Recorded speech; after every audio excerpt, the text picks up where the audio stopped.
Hi, Simon. Welcome to the PowerTalk Show powered by Business Talks Weekly. Thank you so much for joining our podcast, joining our channel today. I want to understand more about what you do, but I want to start the conversation first by understanding how does freelance life help you? Thank you for having me, first of all. Freelance life is good. It's a difficult market right now, as I think you probably know better than me. But I guess my interest is helping clients solve their problems, and freelancing allows you to gravitate towards the problems that where you feel you're most able to help. So I guess from that perspective, it's not a bad thing. So you started your journey as being a developer, right? And gradually you move further into, providing other services. So how did that transition happen? That's a good question. So yes, you're absolutely right. So I started to find I was more interested in what was happening behind the screen rather than on the screen. So rather than kind of fixing technical problems, I got more interested in helping understand how we could organize people around problems and help them improve their approach.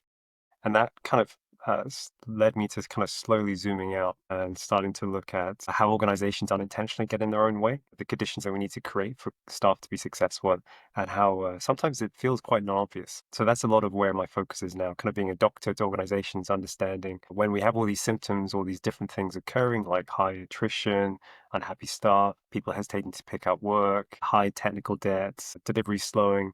Often these things, like when a patient going to a doctor, there's symptoms and often just a few underlying causes. And if we can find those underlying causes and focus on those, we can create the conditions for all those things to disappear.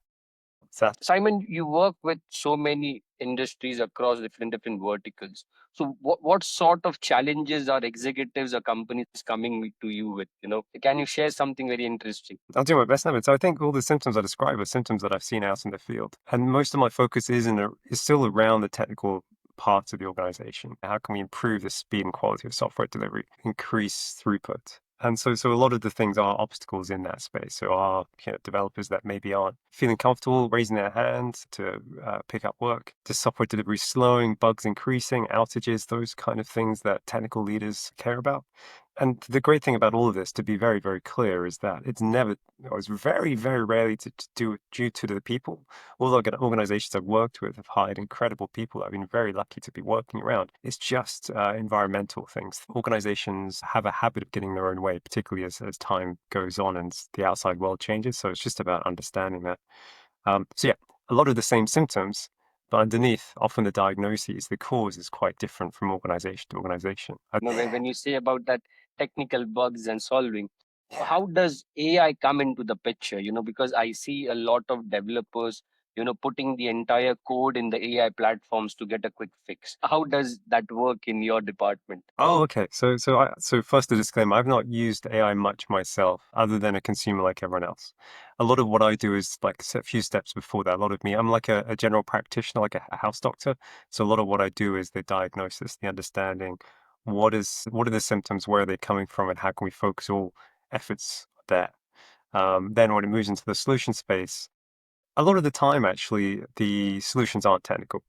It's due to rules that have been set by leaders with the best intentions, but then the organization and the world has changed, and those rules are actually getting in the way of staff unintentionally. And so it's generally just about kind of changing rules based on new assumptions about the world. When it comes to AI, my assumption is that it can be helpful, but it feels, again, I'm very naive, so you can teach me here, Nevin. My assumption is that AI is a specific solution to a specific set of problems. And sometimes it's, as with any technology, tempting to try and see what the limits of it are and try to apply it to other situations. And then over time, we start to see where it is best placed and particularly where it's not best placed. It all comes up for you. And I get so it is very curious to me because you come from a background where you work on the core development part and the QA part and fixing the bugs. What challenges does a company or a product developer face in scaling such a product? What are the different challenges at each phase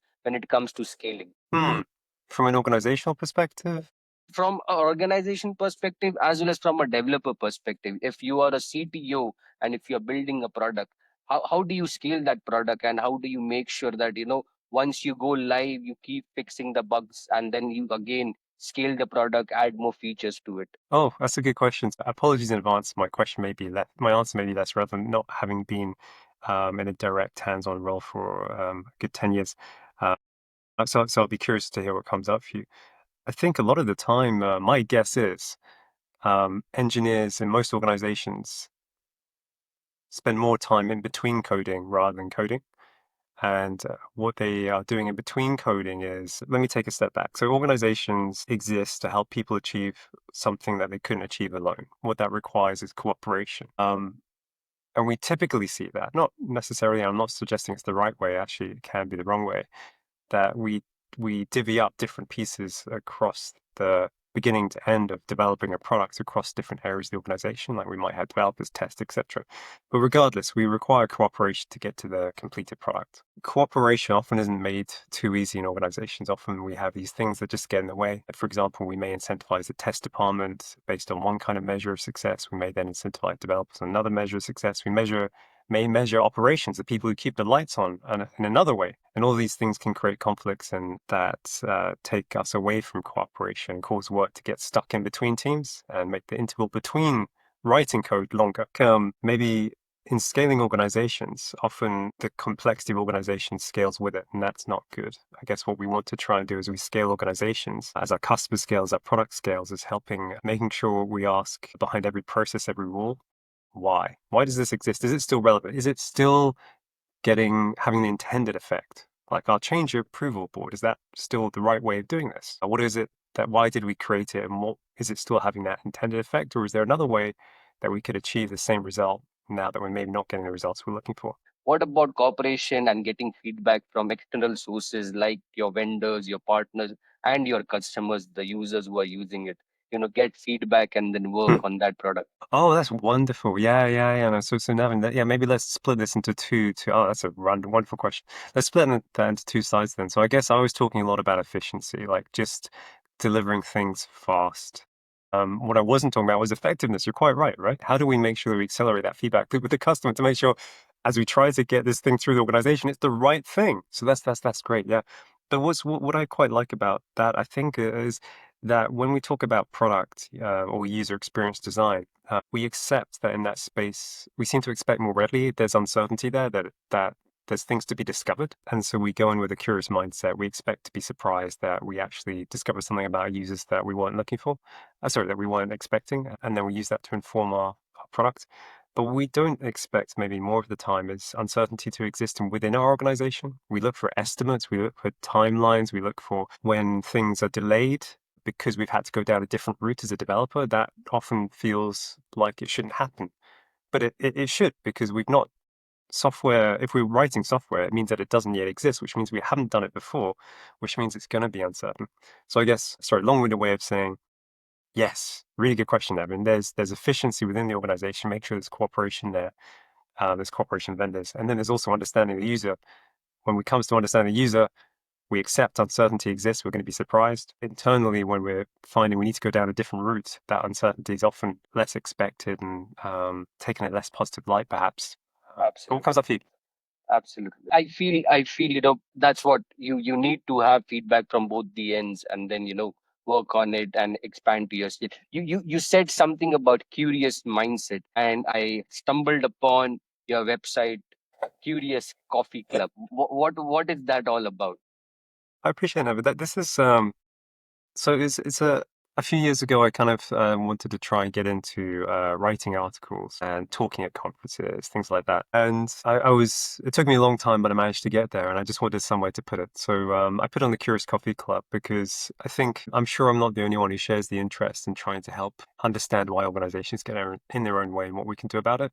So I kind of just put everything I write or record there in the hope that it will help other people find a shorter route to answers than it did for me. Wonderful, wonderful. But are you planning any sort of, expanding it and scaling it to, to have a global audience, global set? Oh, I appreciate it. I guess the way to frame that website particularly is more a portfolio, cheekily.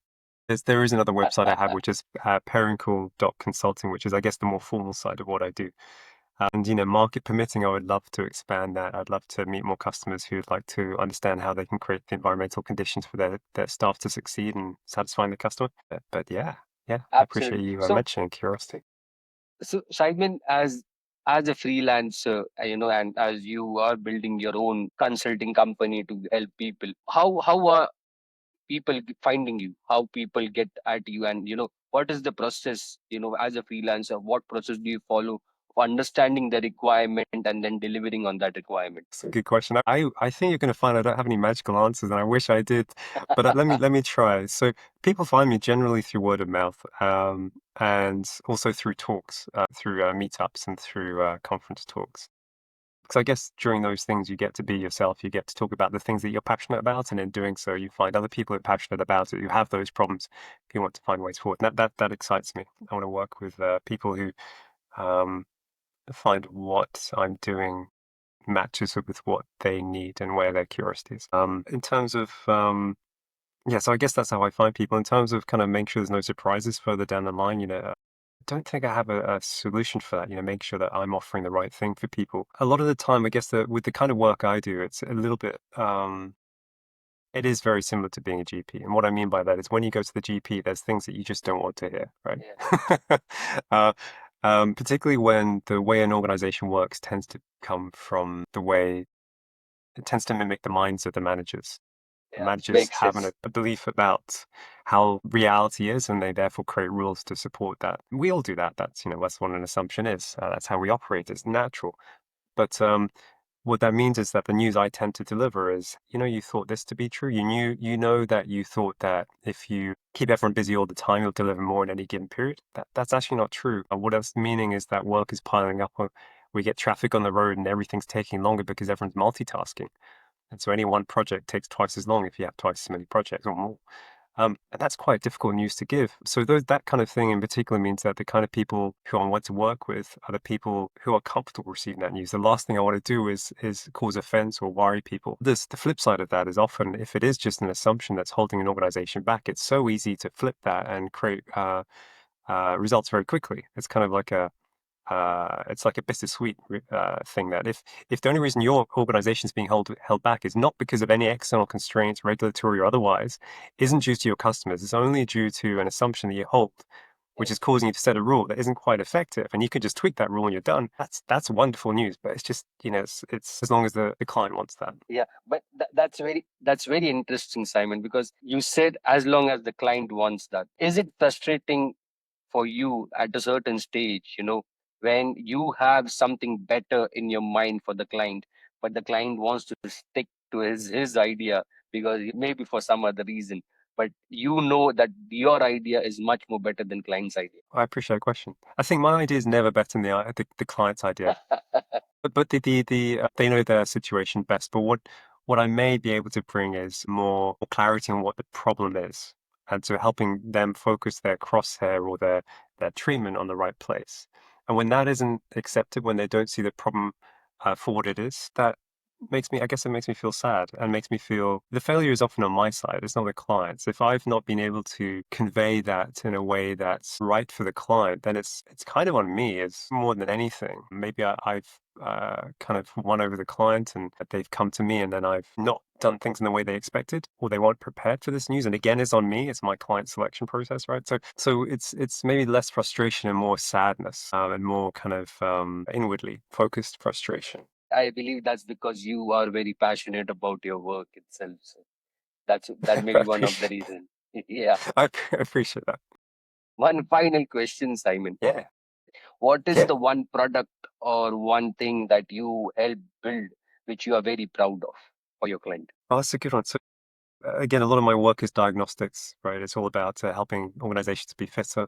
But So if I you can share guess, a story that the impact yeah. that you find out, and it was significant impact to the client. Yeah, no. So one more recent was helping part of an organization improve its speed of delivery by I think it was 40%, and that was through that was a very there was very little effort required to do that, just by reducing work in process. But it's always obvious in hindsight. Once you found out what the problem is, it's very easy it seems very obvious what the solution is. And then an organization before that, I helped them towards increasing their capacity for delivery by towards 400%, without any additional people purely again by helping them find and leverage points. I didn't achieve the 400%, but together we kind of made progress on that target. So that was Wow, that was that's wonderful too. significant And improvement actually.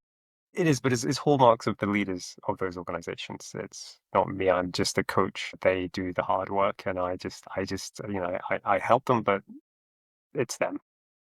You are very humble. Simon, thank you. Thank you so much for joining our channel, joining our episode, and it was a delightful conversation. Thank you so much. Thank you for having me, Navin. Lovely to be with you. Thank you.